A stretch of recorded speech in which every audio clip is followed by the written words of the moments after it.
जय श्री राधे कृष्ण। मेरे प्यारे मित्रों, आप सभी का हृदय से स्वागत है इस पवित्र और अमृतमय यात्रा में, जहां भगवत गीता के गहन संदेश हमारे जीवन को रोशन करते हैं।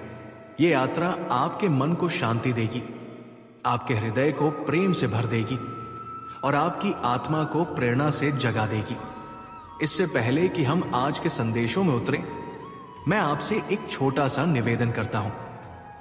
कृपया कमेंट बॉक्स में जय श्री राधे कृष्ण लिखकर अपने प्रेम और श्रद्धा को प्रकट करें। और हां, हे नंदलाल, जो भी भक्त आज इस अमृत वाणी को सुन रहा है, उनके जीवन में आपकी कृपा सदा बनी रहे। प्रभु श्री कृष्ण की कृपा से ही हम आज यहां एकत्र हुए हैं। तो चलिए मेरे दोस्तों, शुरू करते हैं इस अद्भुत यात्रा को, जो आपके दिल को छू लेगी और आपके जीवन को नई दिशा देगी।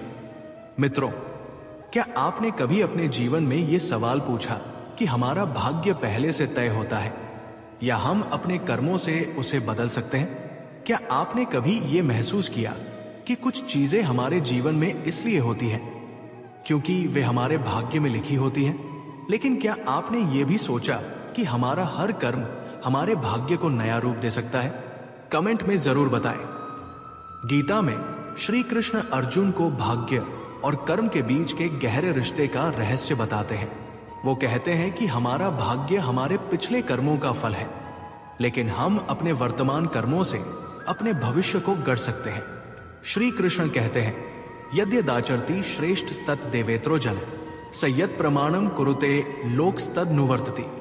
इसका अर्थ है, श्रेष्ठ पुरुष जो आचरण करता है वही अन्य लोग भी करते हैं। वो जो प्रमाण स्थापित करता है, लोग उसी का अनुसरण करते हैं। मित्रों, ये श्लोक हमें सिखाता है कि हमारे कर्म न केवल हमारा भाग्य बनाते हैं, बल्कि दूसरों के लिए भी प्रेरणा बनते हैं। जब हम अपने कर्मों को शुद्ध और निस्वार्थ बनाते हैं, तो हम न केवल अपना भाग्य बदलते हैं, बल्कि दूसरों के जीवन को भी प्रेरित करते हैं। क्या आप अपने जीवन में इस सत्य को स्वीकार करने के लिए तैयार हैं? क्या आप अपने कर्मों को श्री कृष्ण को समर्पित करके अपने भाग्य को बदल सकते हैं? कमेंट में जरूर बताएं। मित्रों, एक पल के लिए अपने जीवन को देखें। हम अक्सर सोचते हैं कि हमारे जीवन की हर घटना हमारे भाग्य में लिखी होती है। अगर हमें सुख मिलता है तो हम कहते हैं, ये मेरा भाग्य है। अगर हमें दुख मिलता है तो हम कहते हैं, ये भी मेरा भाग्य है। लेकिन मित्रों, क्या हमने कभी यह सोचा कि हमारा भाग्य हमारे अपने कर्मों का परिणाम है? क्या हमने कभी ये कोशिश की कि हम अपने कर्मों को इतना शुद्ध और निस्वार्थ बनाएं कि हमारा भाग्य हमारे सामने नतमस्तक हो जाए? गीता हमें सिखाती है कि भाग्य और कर्म एक सिक्के के दो पहलू हैं। हमारा भाग्य हमारे पिछले जन्मों के कर्मों का फल है, लेकिन हमारा वर्तमान कर्म हमारे भविष्य का भाग्य बनाता है। मित्रों, ये कितना गहरा विचार है। हमारा हर कर्म एक बीज की तरह है। अगर हम अच्छे कर्म बोते हैं तो हमें सुख और शांति का फल मिलता है, और अगर हम बुरे कर्म बोते हैं तो हमें दुख और अशांति का फल भोगना पड़ता है। लेकिन मित्रों, गीता हमें यह भी सिखाती है कि हम अपने भाग्य को बदल सकते हैं। कैसे? अपने कर्मों को श्री कृष्ण को समर्पित करके। जब हम अपने हर कर्म को प्रेम, निस्वार्थ भाव और भक्ति के साथ करते हैं, तो हमारा भाग्य धीरे धीरे बदलने लगता है। हमारा जीवन एक ऐसी नदी की तरह बहने लगता है, जो हर बाधा को पार करके अपने लक्ष्य तक पहुंचती है। क्या आपने कभी अपने जीवन में वह पल अनुभव किया जब आपके कर्मों ने आपके भाग्य को बदल दिया? क्या आपने कभी वो शांति महसूस की जो अपने कर्मों को ईश्वर को समर्पित करने से मिलती है? मित्रों, ये शांति ही वो शक्ति है जो हमें हमारे भाग्य का स्वामी बनाती है। ये शक्ति हमें सिखाती है कि हमारा जीवन केवल भाग्य के भरोसे नहीं है। हम अपने कर्मों से अपने जीवन को नया रूप दे सकते हैं। लेकिन मित्रों, ये इतना आसान नहीं है। हमारा मन बार बार भाग्य को दोष देता है। जब हमें असफलता मिलती है तो हम कहते हैं, ये मेरे भाग्य में नहीं था। जब हमें दुख मिलता है तो हम कहते हैं, ये मेरी किस्मत है। लेकिन गीता हमें सिखाती है कि भाग्य को दोष देने से कुछ नहीं होगा। हमें अपने कर्मों को बदलना होगा। हमें अपने मन को शुद्ध करना होगा। हमें अपने जीवन को श्री कृष्ण की भक्ति में समर्पित करना होगा। मित्रों, एक छोटा सा प्रयोग करके देखें। आज से ये संकल्प लें कि आप अपने हर कर्म को श्री कृष्ण को समर्पित करेंगे। चाहे वो छोटा काम हो या बड़ा, चाहे वो सुख दे या दुख, आप अपने कर्मों को प्रेम और निस्वार्थ भाव से करेंगे। और फिर देखें कैसे आपका भाग्य धीरे धीरे आपके सामने झुकने लगता है। आपका जीवन सुख, शांति और आनंद से भर जाएगा। क्या आप अपने जीवन में इस कर्म की शक्ति को अपनाने के लिए तैयार हैं? क्या आप अपने भाग्य को अपने कर्मों से बदलने के लिए तैयार हैं? कमेंट में अपनी कहानी जरूर शेयर करें। मित्रों, अब हम बात करेंगे भक्त शबरी की, जिनकी भक्ति और विश्वास हमें सिखाता है कि भाग्य में जो लिखा है वो भक्ति और कर्म से मिल ही जाता है। लेकिन पहले मैं आपसे पूछना चाहता हूं, क्या आपने कभी अपने जीवन में ऐसा विश्वास अनुभव किया जो आपको असंभव को संभव करने की ताकत दे? क्या आपने कभी अपने भाग्य को अपने कर्मों से बदलने की कोशिश की? आइए इसे एक उदाहरण से समझें। शबरी एक साधारण आदिवासी महिला थी जो जंगल में रहती थी। वो भगवान राम की परम भक्त थी। वो हर दिन जंगल से सबसे मीठे बेर इकट्ठा करती और सोचती, एक दिन मेरे राम आएंगे और मैं उन्हें ये बेर खिलाऊंगी। उनके गांव वाले उनकी भक्ति का मजाक उड़ाते थे। वे कहते थे, शबरी, तुम एक साधारण महिला हो, भगवान राम जैसे राजा तुम्हारे पास क्यों आएंगे? लेकिन शबरी का विश्वास अटल था। उन्होंने कहा, मेरा भाग्य मेरे राम से मिलने का है, मेरी भक्ति मुझे उन तक ले जाएगी। एक दिन भगवान राम और लक्ष्मण उनके जंगल में आए। शबरी की आंखों में आंसू छलक आए। उन्होंने अपने इकट्ठा किए हुए बेर भगवान राम को खिलाए। उन्होंने हर बेर को पहले चखा ताकि राम को केवल सबसे मीठे बेर ही मिले। भगवान राम ने उनके प्रेम और भक्ति को देखकर कहा, शबरी, तुम्हारी भक्ति ने तुम्हारे भाग्य को मेरे चरणों तक ला दिया। शबरी का जीवन हमें सिखाता है कि भाग्य में जो लिखा है वो भक्ति और कर्म से मिल ही जाता है।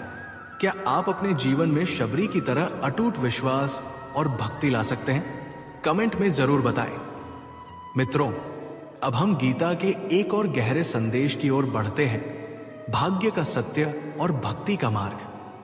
क्या आपने कभी अपने जीवन में वह पल अनुभव किया जब आपको लगा कि कुछ चीजें आपके भाग्य में पहले से लिखी थी? क्या आपने कभी यह महसूस किया कि आपके कर्मों ने आपके भाग्य को नया रूप दिया? गीता हमें सिखाती है कि भाग्य और कर्म एक दूसरे से अलग नहीं है। हमारा भाग्य हमारे कर्मों का फल है और हमारे कर्म हमारा भाग्य बनाते हैं।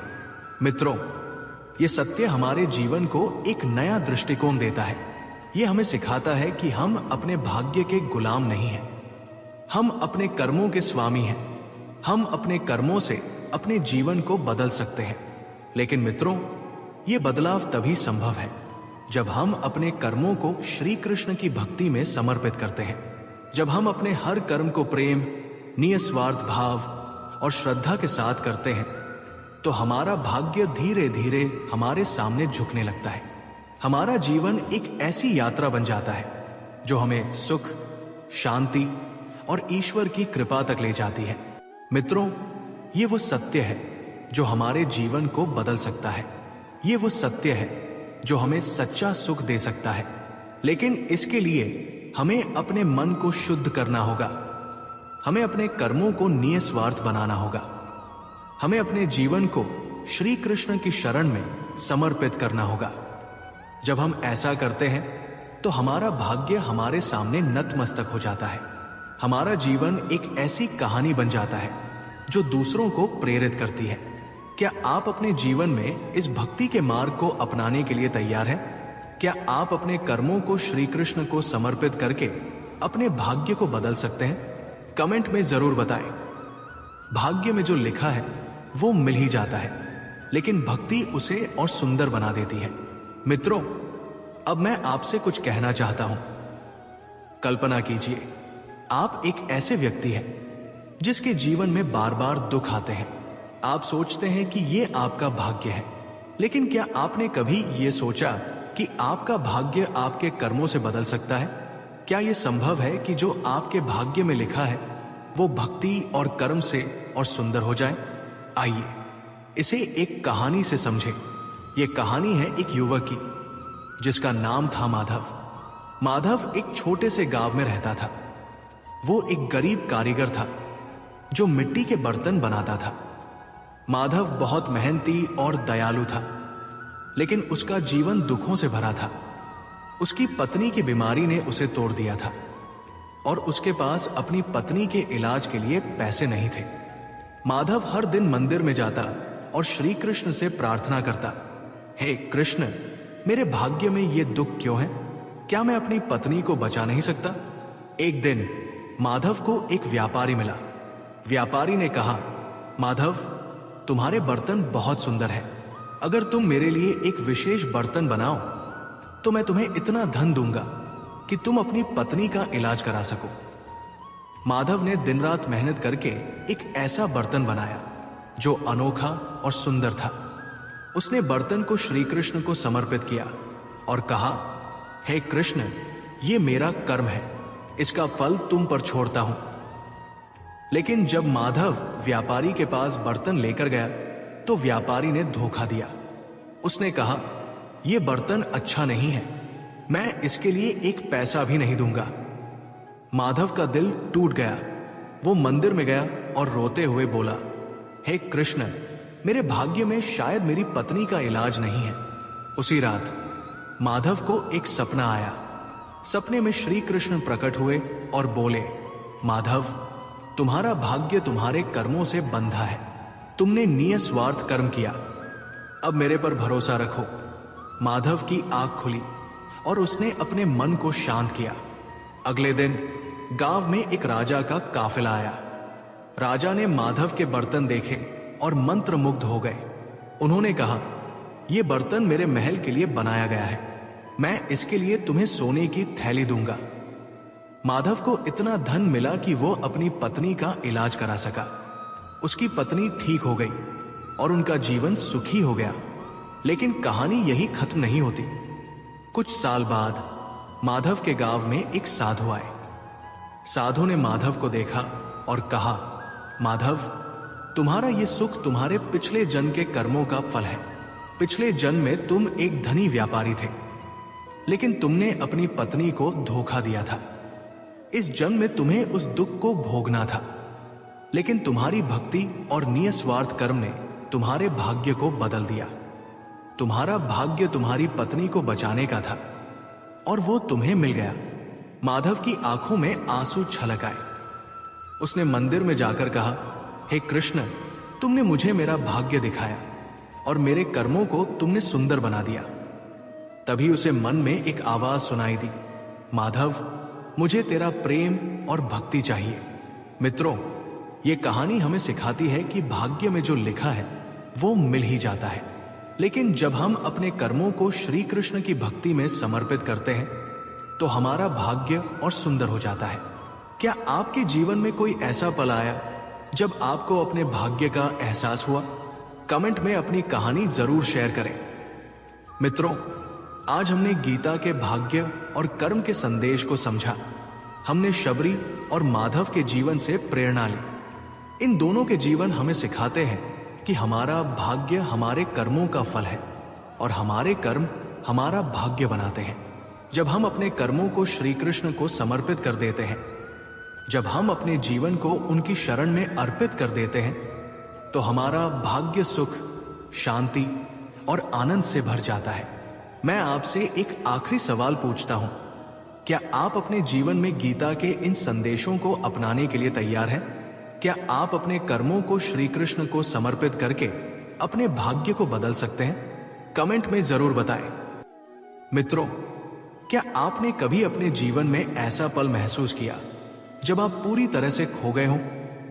जब आपके सामने सही और गलत का भेद मिट गया हो? जब आपने खुद से पूछा हो, मैं यहां क्यों हूं?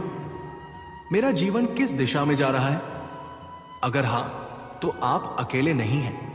हम सभी के जीवन में ऐसे क्षण आते हैं जब हमारा मन भटकता है, जब हमें लगता है कि हमारा रास्ता खत्म हो गया है।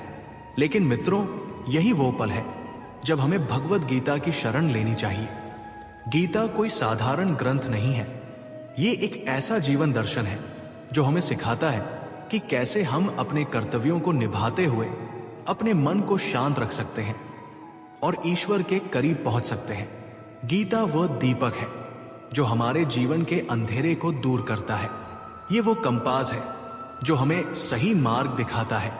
आज हम गीता के पहले अध्याय से शुरू करते हैं, जहां अर्जुन का मन कुरुक्षेत्र के युद्ध क्षेत्र में विचलित हो जाता है। मित्रों, क्या आपने कभी अपने जीवन में ऐसा पल अनुभव किया जब आपका मन पूरी तरह से भटक गया हो, जब आपको लगे कि आप जो कर रहे हैं वो सही नहीं है? कमेंट में जरूर बताएं। कुरुक्षेत्र में अर्जुन खड़े हैं। उनके सामने उनका परिवार, उनके गुरु, उनके भाई बंधु। वो सोचते हैं, अगर मैं ये युद्ध लड़ूंगा तो अपने ही लोगों का खून बहाऊंगा। ये जीत भी तो हार जैसी होगी। अर्जुन का मन डगमगा रहा है। वो अपने धनुष को नीचे रख देता है और श्री कृष्ण से कहता है, हे कृष्ण, मैं ये युद्ध नहीं लड़ सकता। मेरा मन भटक रहा है, मुझे कुछ समझ नहीं आ रहा। मित्रों, क्या ये स्थिति हमारे जीवन में भी नहीं आती, जब हमें लगता है कि हम जो कर रहे हैं वो सही नहीं है, जब हम अपने कर्तव्यों से डर जाते हैं, जब हम सोचते हैं कि अगर मैं ये कदम उठाऊंगा तो क्या होगा? क्या आपने कभी अपने जीवन में ऐसा डर महसूस किया? अगर हां, तो ये गीता आपके लिए है। श्री कृष्ण अर्जुन को समझाते हैं और यहीं से गीता का अमृतमय संदेश शुरू होता है। कृष्ण कहते हैं, अर्जुन उठो, अपने कर्तव्य को पहचानो। ये शरीर नश्वर है लेकिन आत्मा अमर है।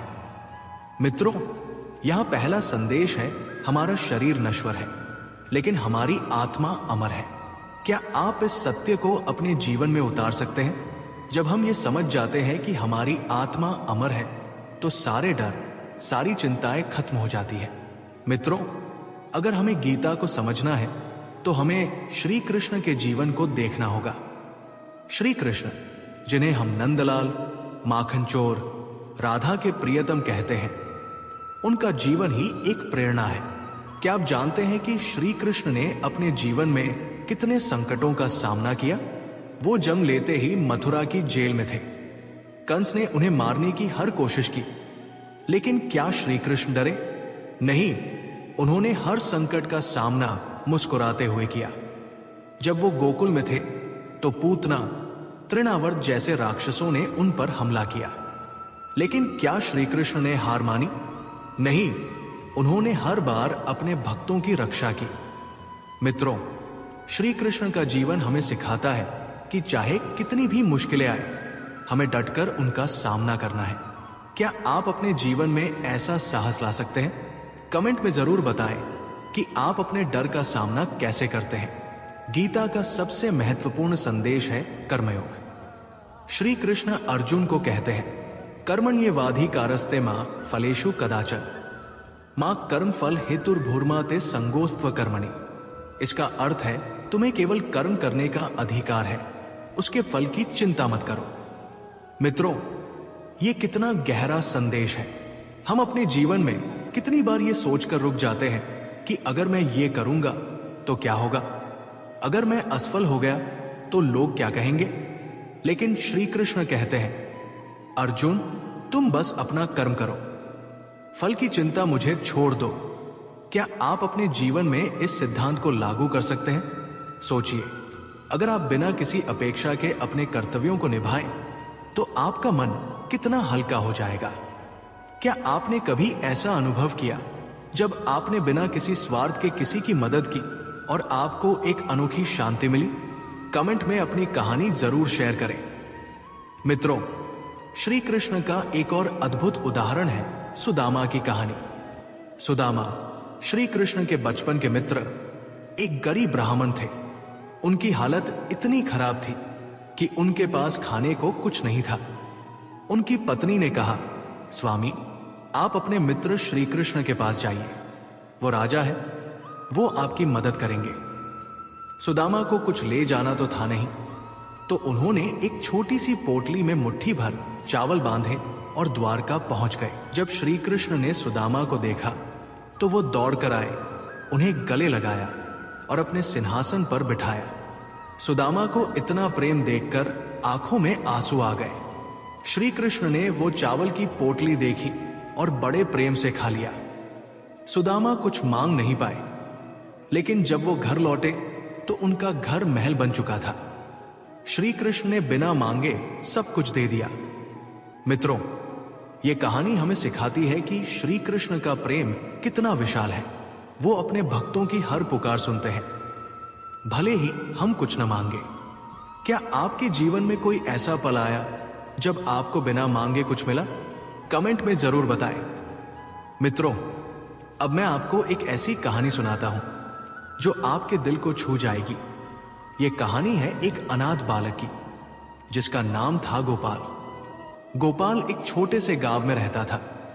उसके माता पिता का देहांत हो चुका था और वो अपने जीवन में पूरी तरह अकेला था। गांव वाले उसे ताने मारते थे, उसे कोई काम नहीं देता था। वो भूखा प्यासा मंदिर के बाहर बैठकर श्री कृष्ण की मूर्ति को देखता और रोता। एक दिन गोपाल ने मंदिर के पुजारी से कहा, बाबा, क्या श्री कृष्ण सचमुच है? अगर है तो वो मेरी मदद क्यों नहीं करते? पुजारी ने कहा, बेटा, श्री कृष्ण पर भरोसा रखो, वो सब देख रहे हैं। गोपाल ने उस रात मंदिर में ही सोने का फैसला किया। वो श्री कृष्ण की मूर्ति के सामने बैठा और रोते रोते बोला, हे कृष्ण, अगर आप हैं तो मुझे बचा लो, मैं अब और नहीं सह सकता। रात को गोपाल को सपना आया। एक सुंदर बालक जिसके सिर पर मोरपंख था उसके पास आया और बोला, गोपाल, मैं तेरा सखा हूं। कल सुबह गांव के बाहर जो पहला व्यक्ति मिले उससे मदद मांगना। गोपाल की आंख खुली तो वो रोने लगा। उसे विश्वास नहीं हुआ, लेकिन उसने श्री कृष्ण पर भरोसा रखा। अगली सुबह वो गांव के बाहर गया। वहां एक सेठ अपनी गाड़ी से उतर रहा था। गोपाल डरते डरते उसके पास गया और बोला, सेठ जी, मैं अनाथ हूं, मुझे कुछ काम दे दीजिए। सेठ ने गोपाल को देखा और बोला, बेटा, मैं एक स्कूल खोलने जा रहा हूं, क्या तुम मेरे साथ चलोगे? गोपाल की आंखों में आंसू आ गए। उसने श्री कृष्ण को याद किया और सेठ के साथ चला गया। सेठ ने गोपाल को न केवल काम दिया बल्कि उसे पढ़ाया लिखाया। गोपाल ने मेहनत की और एक दिन वो उसी गांव में एक बड़ा स्कूल खोलने वाला बना। उसने अपने स्कूल में अनाथ बच्चों को मुफ्त शिक्षा दी और श्री कृष्ण का नाम जपता रहा। मित्रों, ये कहानी हमें सिखाती है कि श्री कृष्ण कभी अपने भक्तों को अकेला नहीं छोड़ते। जब हम पूरी श्रद्धा से उनकी शरण में जाते हैं तो वो हमारी हर पुकार सुनते हैं। क्या आपके जीवन में कोई ऐसा पल आया जब आपको श्री कृष्ण की कृपा का अनुभव हुआ? कमेंट में अपनी कहानी जरूर शेयर करें। मित्रों, आप सोच रहे होंगे कि गीता तो हजारों साल पुरानी है, ये हमारे आज के जीवन में कैसे लागू हो सकती है? लेकिन मैं आपको बताता हूं, गीता का हर संदेश आज भी उतना ही प्रासंगिक है। आज हम तनाव, चिंता और अवसाद से घिरे हैं। क्यों? क्योंकि हम फल की चिंता करते हैं। हम सोचते हैं कि अगर मैं ये काम करूंगा तो मुझे वो मिलेगा, और अगर नहीं मिला तो हम टूट जाते हैं। लेकिन गीता कहती है, कर्म करो, फल की चिंता मत करो। उदाहरण के लिए, अगर आप एक नौकरी के लिए इंटरव्यू दे रहे हैं तो आप अपनी पूरी मेहनत करें, लेकिन अगर आपको वो नौकरी नहीं मिली तो क्या आप टूट जाएंगे? नहीं, क्योंकि श्री कृष्ण कहते हैं कि तुमने अपना कर्म किया, अब फल मेरे हाथ में है। हो सकता है वो नौकरी आपके लिए नहीं थी, लेकिन कुछ और बेहतर आपका इंतजार कर रहा है। गीता का दूसरा संदेश, आत्मा की अमरता। श्री कृष्ण अर्जुन को कहते हैं, नैन छिंदंती शस्त्राणि नैन दहती पावक, न चैन क्लेद्यंत्यापो न शोषती मारुता। इसका अर्थ है, आत्मा को न शस्त्र काट सकते हैं, न आग जला सकती है, न पानी गीला कर सकता है, न हवा सुखा सकती है। मित्रों, ये कितना गहरा संदेश है। हमारी आत्मा अमर है। हमारा शरीर भले ही नष्ट हो जाए, लेकिन हमारी आत्मा सदा जीवित रहती है। जब हम इस सत्य को समझ लेते हैं तो हमारा डर खत्म हो जाता है। मृत्यु का डर, असफलता का डर, हानि का डर, सब खत्म। क्या आप इस सत्य को अपने जीवन में उतार सकते हैं? क्या आप अपने डर को भगवान श्री कृष्ण के चरणों में समर्पित कर सकते हैं? श्री कृष्ण का एक और अद्भुत उदाहरण है। जब दुर्योधन ने द्रौपदी का चीरहरण करने की कोशिश की तो द्रौपदी ने श्री कृष्ण को पुकारा, और क्या हुआ? श्री कृष्ण ने तुरंत उनकी रक्षा की। वो चीर कभी खत्म नहीं हुआ। यहां संदेश क्या है? ये कि जब हम पूरी श्रद्धा से श्री कृष्ण की शरण में जाते हैं तो वो हमारी हर पुकार सुनते हैं। मित्रों, क्या आपके जीवन में कोई ऐसा पल आया जब आपको लगा कि श्री कृष्ण ने आपकी रक्षा की? कमेंट में जरूर बताएं। अगर आपको ये अमृत वाणी पसंद आई तो कृपया इस वीडियो को लाइक करें, अपने दोस्तों और परिवार के साथ शेयर करें और हमारे चैनल को सब्सक्राइब करना न भूलें। हम अगली कड़ी में गीता के और गहरे संदेशों को आपके सामने लाएंगे। तब तक जय श्री राधे कृष्ण।